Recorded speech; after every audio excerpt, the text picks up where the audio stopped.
Yes, Dezhi. A couple of follow-ups. Well, first, you mentioned the support in receiving and arranging for dispatch the aids into Gaza. Does the UN involve in the decision-making process of where those aids going to be delivered in Gaza?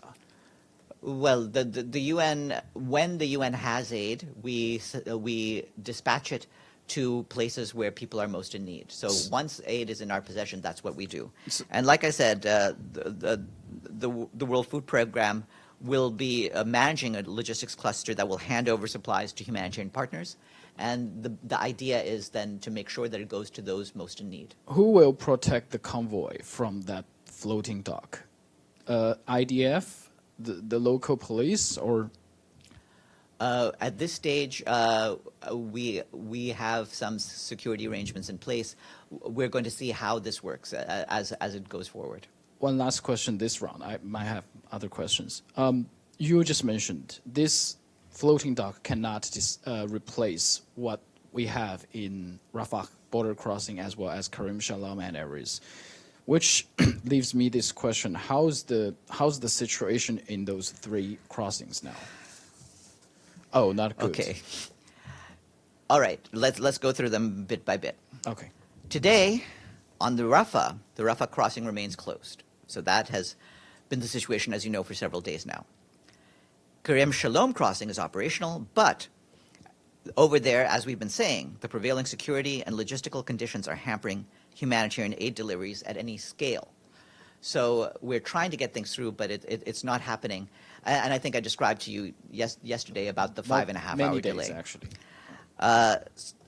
So as a result, very limited supplies have entered Gaza since the 6th of May, and the quantities have been insufficient to address the needs, which are immense.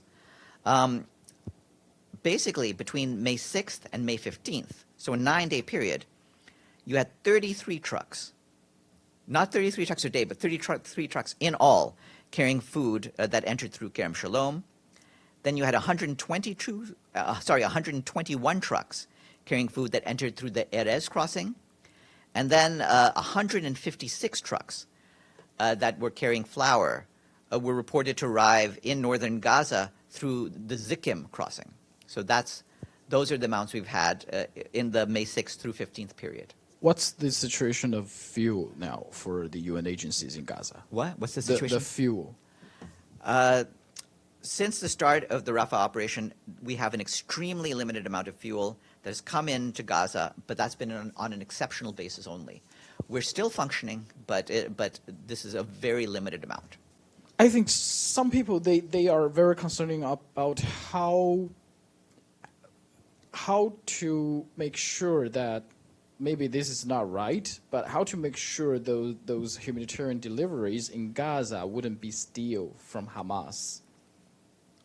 We have oversight over the aid that we deliver. Do you have any case like this? Well, obviously, it's difficult in situations of chaos to prevent things like looting, and we've reported on looting, including of our warehouses and food stocks.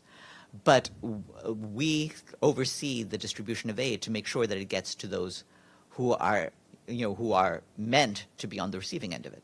And speaking of looting, do you have any update on the alleged video that the Israeli authority accused UNRWA with fighters? Do you have any update on that? Well, I told you what we said about this a few days ago, and so no update. and that's where we stand. Okay.